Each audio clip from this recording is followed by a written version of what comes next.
Magandang umaga or magandang gabi sa inyong lahat mga ka-vlog. Welcome back ulit sa vlog ko. So for today's video, nandito lang tayo sa bahay. Chill lang, nagche-cellphone, walang masyadong ganap. Pero wait lang, ayan, nag-chat yung girlfriend ko. Sabi niya, sunduin ko daw siya kasi gusto niya mag-Starbucks kami. Syempre, hindi tayo pwedeng tumanggi dyan. Tara, samahan niyo ako sunduin siya sa hotel na tinutuluyan niya. So ayun, alis na tayo. Magbibihis lang ako saglit. Ayan, ready na? Helmet muna tayo. Safety first palagi mga ka-vlog. Check natin gamit.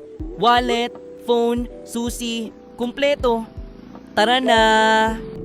Alright, paalis na tayo ngayon papunta sa kanya. Medyo excited din ako kasi matagal-tagal din kaming hindi nakapag-bonding. Samahan nyo lang ako sa biyahe. Chill ride lang tayo. Ayan mga ka-vlog, andito na tayo sa hotel na tinutuluyan niya. Sakto, busina lang ako, andito na ako. Wait lang natin siya saglit. Ayan na siya mga ka-vlog. Uy, tara na. Mag-Starbucks na tayo.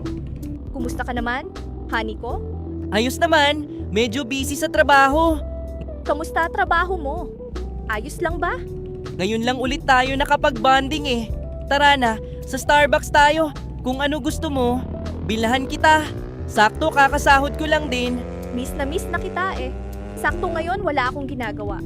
Kaya ayan, mag-bonding tayo. Mabuti naman, honey ko. Medyo busy lang sa trabaho. Nakaka-proud din minsan, no?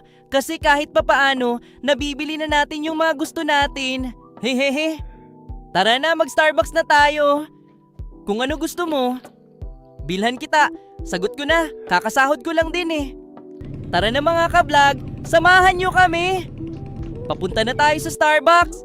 Chill bonding lang today. Magpapagas muna tayo. Honey ko, tara samahan mo. Magpapagas tayo sa binibuild kong motor na gusto ko ito na isasakay natin. Tsaka honey, sobrang mahal na talaga ng gas ngayon. Oo nga eh, ramdam na ngayon. Pero okay lang yan, basta magkasama tayo. Pero ayos lang, mag-work naman ako balang araw. Hindi na natin iisipin yung presyo ng gas. Ayan, full tank na tayo mga ka-vlog. Tara na, tsaka honey, bilhan muna kita ng mga damit na gusto mo minsan lang tayo mag-bonding. Gift ko na sa'yo to. Ayan mga ka-vlog, bilhan ko lang girlfriend ko ng mga gusto niya na damit. Ayan, tara mag-food trip naman tayo. Honey ko dun, tayo sa may nagtitinda ng street food. Tara, libre kita. Ayan mga ka-vlog, papunta na kami dun sa food trip namin. Favorite place namin tong dalawa. Dito kami, nag-i-enjoy. Simple lang. At ayan mga ka-vlog, uuwi na kami, papunta sa amin, doon daw muna siya. Matutulog. Ayan mga ka-vlog, pauwi na kami, medyo chill ride lang tayo. Mga ka-vlog, ayan nakauwi na po kami. Thank you mga ka-vlog. See you sa next vlog ko guys.